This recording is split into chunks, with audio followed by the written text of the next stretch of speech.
Hello friends, welcome back to our channel enemy creation. हमारे चैनल को सब्सक्राइब जरूर कर लें ताकि आपको ऐसे ही नए नए मजेदार वीडियोस मिलते रहें। Thank you. एपिसोड की स्टार्टिंग में हम देखते हैं कि वांगजू गूचेन के पास वापस आ चुका होता है और आते ही वो वांगजू से एसी लगवाने के लिए कहता है क्योंकि आजकल मौसम में बहुत ज्यादा गर्मी हो रही थी। बट इसके लिए गूचेन मना कर देता है कि वो एसी नहीं लगवाएगा, चाहे उसे आइसक्रीम ही क्यों ना खानी पड़ जाए। जिसके बाद गूचेन वांगजू से उसके फर्स्ट लव के बारे में बात करता है।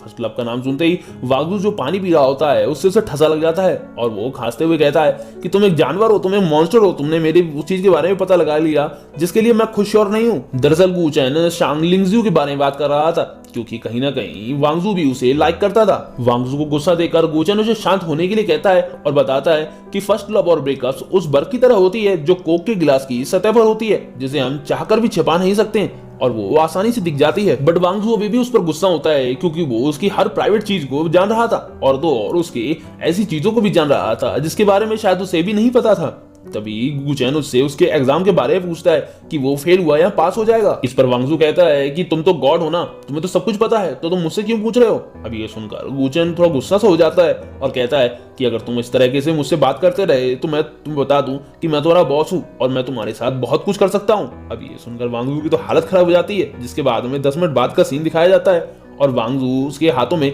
सिगरेट देते हुए कह रहा होता है कि सर आपको और कुछ चाहिए। जिस पर गूचेन उससे कुछ नहीं कहता है, जिसके कुछ सेकंड्स बाद वो कहता है कि वैसे देखा जाए तो थ्योरी में किसी भी जिंदा इंसान को पोजेस करना पॉसिबल नहीं है, बट तुम पहले इंसान हो जो कि सोल हंटर वर्ल्ड में पोजीशन का यूज कर पाए। ये सुनकर वांगजू हैरान हो जाता है कि पहले ऐसी एबिलिटीज किसी के पास नहीं थी और ये सिर्फ उसके ही पास है। जिस पर गूचेन समझ जाता है कि इसे इसके बारे में कुछ नहीं पता है, इसलिए वो उसे बताने लगता है कि अगर तुम एक घोस्ट हो और तुम्हारी बॉडी डेड हो चुकी है और तुम्हारी बॉडी और तुम्हारी सोल के बीच का कनेक्शन पूरी तरीके से खत्म हो चुका है, तो इन दैट केस तुम किसी भी वीक स्पिरिट वाले पर्सन को पोजेस कर सकते हो। बट लिविंग पर्सन में थोड़ा डिफरेंस होता है क्योंकि तुम्हारी बॉडी और तुम्हारी सोल एक होती है और तुम अपनी बॉडी में ही एंटर कर सकते हो और उसमें फिट हो सकते हो। और बताता है कि एक रेक्टेंगुलर मोल्ड की बॉडी में सिर्फ रेक्टेंगुलर शेप की सोल ही एंटर कर सकती है और उसमें फिट हो सकती है, कोई और नहीं। और वैसे भी एक जिंदा इंसान अपनी मर्जी से अपनी सोल को अपनी बॉडी से बाहर नहीं निकाल सकता है और अगर ऐसा करना चाहे भी तो उसे कई सारे स्पेसिफिक रिचुअल्स करने पड़ते हैं। और वैसे भी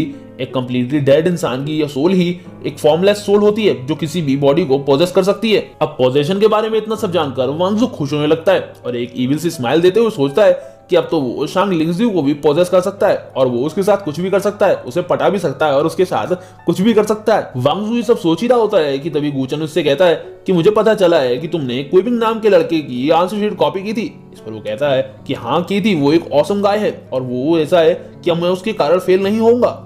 इस पर गूचेन कहता है कि अगर कोई फैमिली का सेकंड यंग मास्टर वहां था तो ये तुम्हारे लिए किसी वैकेशन से कम नहीं होगा।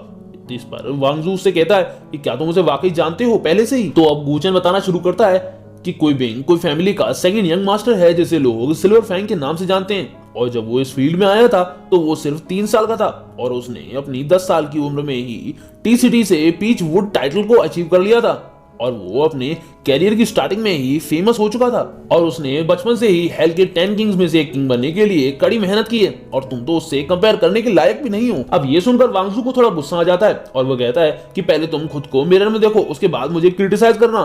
तो वो अपने बारे में बताता है कि जब मैं 6 ईयर का था तब मैं टॉप मेडिकल स्टूडेंट था और मैंने इस फील्ड को ज्वाइन करने के 1 साल बाद ही सर कैट के टाइटल को हासिल कर लिया था और मैं उस समय एक न्यू कमर जीनियस था। इस पर वांगजू मन में सोचता है कि ये जीनियस कम और कचरा ज्यादा लगता है। तो वहीं गूचेन सोच रहा होता है कि अगर कोई विंग वहां है तो उसे कोई भी फिक्र करने की जरूरत नहीं है। जिसके बाद वो वांगजू से कहता है कि क्या तुमने अपना निकनेम चूज कर लिया है।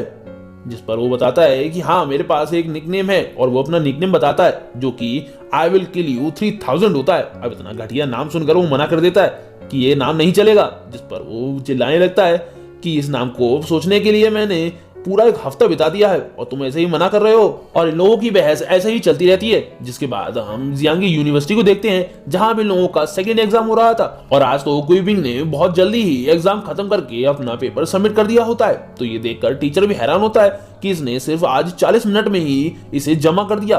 तभी वांगजू भी अपनी कॉपी जमा कर देता है। ये देखकर टीचर को बहुत गुस्सा आता है कि आज तो सभी लोग फटाफट जमा करके भाग रहे हैं यहाँ से।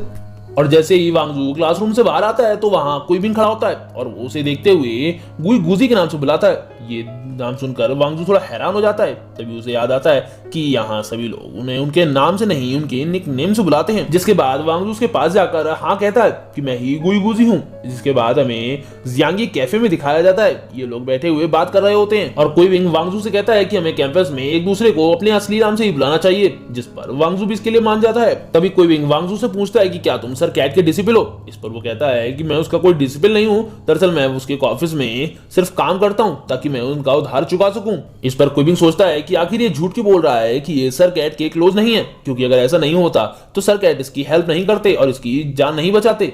जिसके बाद वो वांगजू से पूछता है कि तुम कैंपस इंसिडेंट के बारे में कितना जानते हो। जिस पर वो बताता है कि मैंने सुना है कि यहाँ पर कपल लवर्स की डेथ हुई थी जो कि 20 साल पहले हुई थी और वो अभी घोस्ट बन के लोगों को डरा रहे हैं और उन्हें चोट पहुंचा रहे हैं। और इसी के साथ ये एपिसोड यहीं खत्म होता है। वीडियो पसंद आई हो तो लाइक शेयर और कमेंट करना ना भूलें। Thanks for watching.